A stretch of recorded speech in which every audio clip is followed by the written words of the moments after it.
A lot of resellers are quitting, a lot of YouTubers are quitting, and my message to you is don't give up. Following program contains disturbing materials that may not be suitable for some resellers. Viewer discretion is advised. Hello, everyone. Welcome back to the channel. This is John with Flippin' Ain't Easy. And today I want to talk to you about something that I've noticed somewhat recently where it seems like there's a lot of resellers and YouTube resellers that are just calling it quits. And it's because sales aren't great right now. Um, and I'm noticing it myself. The last couple weeks have not been that great. We were doing really good in January, and then all of a sudden things have changed a lot.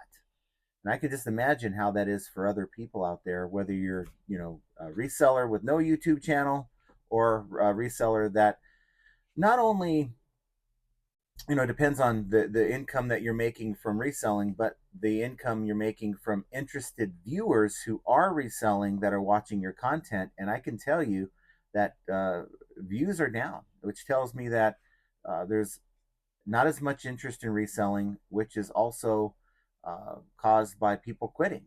People are not selling anymore. People are just throwing in the towel, and we're in a valley right now. We have peaks and valleys with reselling, and right now we're sort of. I would hope to think that we're at the bottom of this valley, and I don't know when we're going to see improvements, but I remain absolutely hopeful that sales are going to get better here sometime this year. Now, we're talking the next couple months. We're talking the end of the year. I don't know. I mean, I really don't have um, a really good feel for it this time. My thought and my hope was, and if you watched any of the lives this year, a couple weeks ago, we're talking about, hey, this is the time of the year to get your stuff listed. People are getting their tax returns. I don't know, have you gotten your tax return? Maybe we're just uh, a week or two away from people to really start seeing this money in their accounts that they can spend on our items. Um, or are people just so uncertain with what's going on in the world that they're just not willing to spend money? Because you got your want items, you got your need items, and you have your, well, would be nice to have, would be really good to have this kind of an item. And I really do think that a lot of people are kind of stepping back and not buying the want items right now. Now, of course, that's debatable. I'm not saying that every collectible seller or every antique seller or every baseball card collector seller is having issues and problems, but there is a large percentage of the reselling community, no matter what you sell, that we're seeing a decrease in sales. And what do you do? You can't control the economy. You can't control the things that the government's doing with money and spending and inflation and all that. You have no control. You're just a passenger along for the ride. You can't control what eBay does and what they don't do and how their site works or how it doesn't work. What you do have control over is how you run your business. And what I've noticed is that there's a percentage. I don't know how big the percentage is, but I'm sure that there are people right now that are looking to quit that have not done everything that they have could possibly do to make this thing work. And what am I talking about? Well, I do know there's a large number of folks out there who refuse to use promoted listings. And the truth of the matter is, guys, that eBay is a pay to play system platform. It's sort of like buying a video game. Video games nowadays. I don't know how many of you guys out there have bought a video game in the last 5 to 10 years, but you get the base game, right? But if you want the really good stuff, you got to pay extra to get it, right? And that's kind of the mentality that eBay has when it comes to selling on their platform. Yeah, they'll let you sell your stuff, but if you really want the good number of impressions that drives your sales, because eBay doesn't buy your items, well, then you got to pay to play, and that means promoting at least 2%. And my thought is, rather than give up or quit, have you done everything you can within your power to make reselling work, including utilizing promoted listings so that, yeah, you're paying an extra 2 to 3 or more percent, but you're making sales finally. Your listings are actually competitive and you're making some money, more money than you were making before with the little bit of traffic that we are getting because the demand right now is not as high as it has been. Are you buying better? Are you, trying to buy $10, the price point of $10 to flip it into 30 or 40 when maybe that particular item isn't selling so well and there's other items you can buy for 2, 5, 10 that can maybe make more per dollar you're putting out there. I always look for a 10x flip whenever I can buy something to resell, and I'm building a second store to try to sell in volume, where I don't care about the ASP like I care about on my main store. So I'm running two different business models throughout my day and trying to balance that. But it's tough. I don't pretend to know the answers for everyone. I guess what I'm saying here is that I know that things are tough for a lot of people out there, and maybe instead of quitting, there's something else you can do. Maybe you can go and work a part-time gig. Maybe you can cut down the amount of time you're putting into reselling and put that time into something that's going to get you some more consistent income until things change, rather than quitting altogether. Um, and see this thing through. Nothing more rewarding than getting yourself out of a bad place. And we had to do that a couple of years ago. Many of you guys know my story where we were driving Uber Eats. We were doing that every day. We were driving 2 to 3 hours, 4 hours a day sometimes to supplement the time we were putting into eBay because we just weren't making enough money that we were used to making. And another thing is your bill situation. Where are you at on that? I think, it's easy for someone to make this work when you have no bills.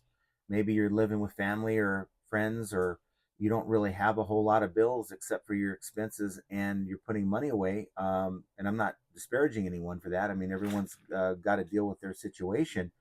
But if you're like someone like me, where I'm reliant on thousands of dollars of income to make ends meet, just to break even, well, it becomes a really, really serious situation. And I can tell you that driving, making $150 to $200 a day, driving Uber Eats wasn't my plan at all, but it did help us bridge the gap.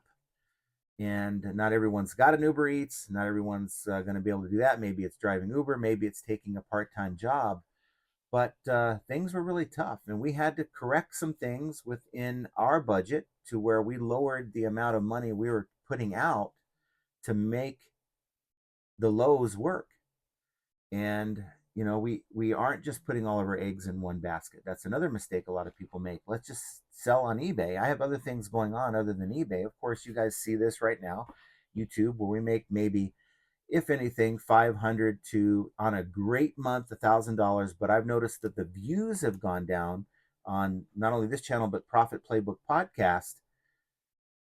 And I don't think it has anything to do with the content. I really think the content is still viable and good content for resellers. I just think that the number of resellers are dropping off. And Josh has been telling me this for quite some time, that he's seeing it too. Other people have been seeing it, that the views are dropping off, and the views command or determine how much money you're making as a YouTuber. So that's a second. YouTube is a second gig. Reselling is always first, and then we have some side stuff that we do with some people that I know that helps a lot as well. And I think sometimes we can become complacent and think, okay, I can make reselling work, and then we close off all other opportunities. We should always keep other opportunities going, and find as many ways to make money as we can. And I just think there's a lot that we can do. Like, for instance, you guys know I'm in Vegas. We have a lot of sourcing opportunities out here, a lot more than many out there have. And I understand that. I have a thrift store about a half mile away that I haven't been to in a year, or over a year. And it's pretty much by design. It's like plan D. If I run out of pallets, which I really haven't bought a pallet this year, I think we bought two. We buy individual liquidation. But it's like yard sales would be plan C, going to a thrift store would be D, plan D. So if I really can't find anything in any of those three, then I'll go to a thrift store if I have to find product to resell. But really, I've been kind of holding back because I have a lot of back stock. I have a full storage unit I'm paying money for every month that's holding stuff that I need to get listed. I have stuff behind me that needs to get listed.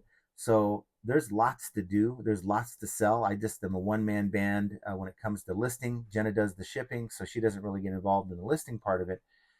So being that I have hundreds upon hundreds of items that I can get listed at any particular time, I have really weeks of back stock, and there's no need to just go out and buy more stuff.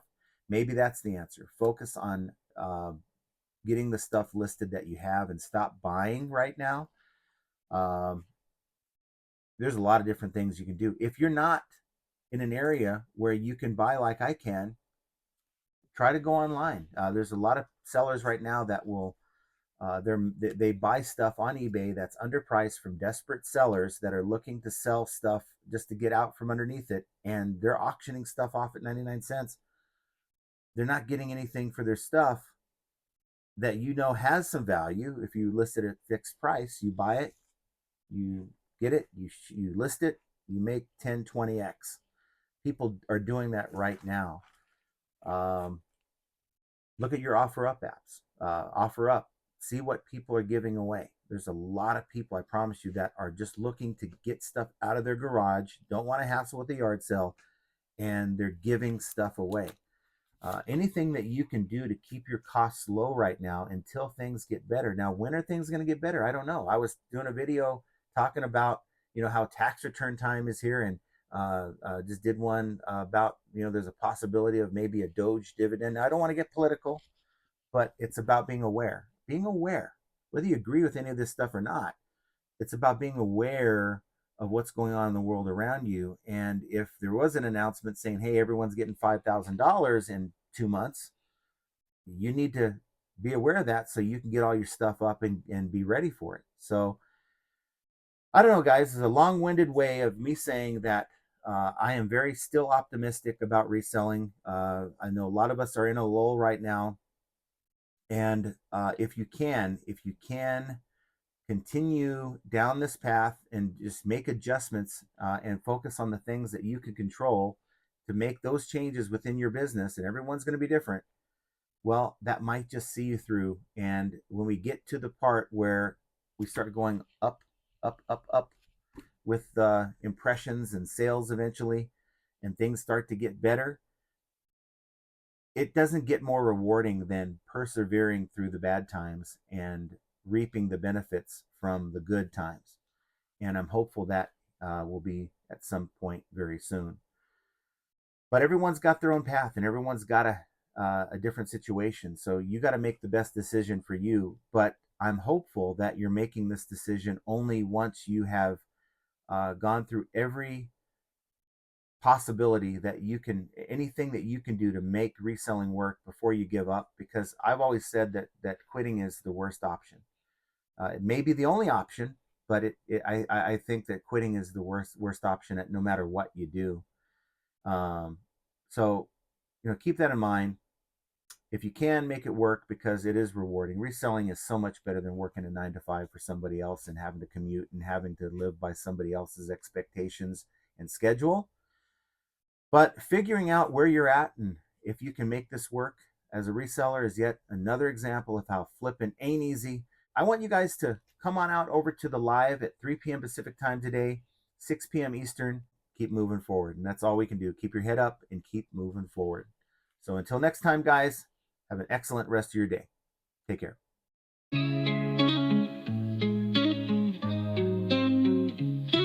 Oh!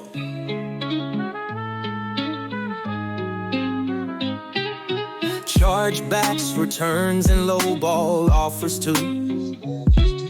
Vero takedowns, they're a pain, what can we do? High selling fees, bad buys, and rude buyers galore. Flipping ain't but we keep coming back for more. All resellers are gonna make mistakes. Learn from them, and you'll have what it takes. In the world of reselling, we're your guide. But flipping ain't easy. By your side.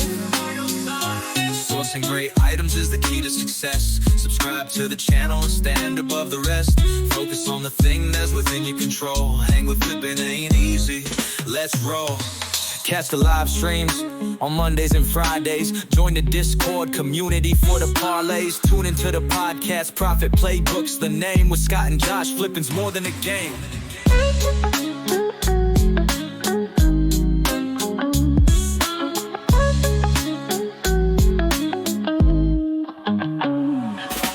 Chargebacks, returns, and lowball offers too. A fear of takedowns, they're a pain, what can we do? High selling fees, bad buys, and rude buyers galore. Flipping ain't easy, but we keep coming back for more. Oh, all resellers are gonna make mistakes. Learn from them, and you'll have what it takes. In the world of reselling, we're your guide. Flipping ain't easy, but by your side. Sourcing great items is the key to success. Subscribe to the channel and stand above the rest. Focus on the thing that's within your control. Hang with flipping ain't easy. Let's roll. Catch the live streams on Mondays and Fridays. Join the Discord community for the parlays. Tune into the podcast Profit Playbooks, the name. With Scott and Josh, flipping's more than a game.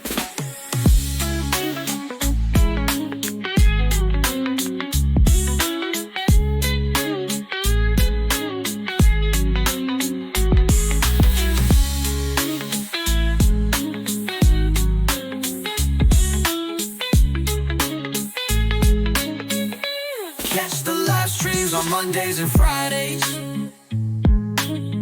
Join the Discord community for the parlays. Tune into the podcast Profit Playbooks, the name. With Scott and Josh, flipping's more than a game.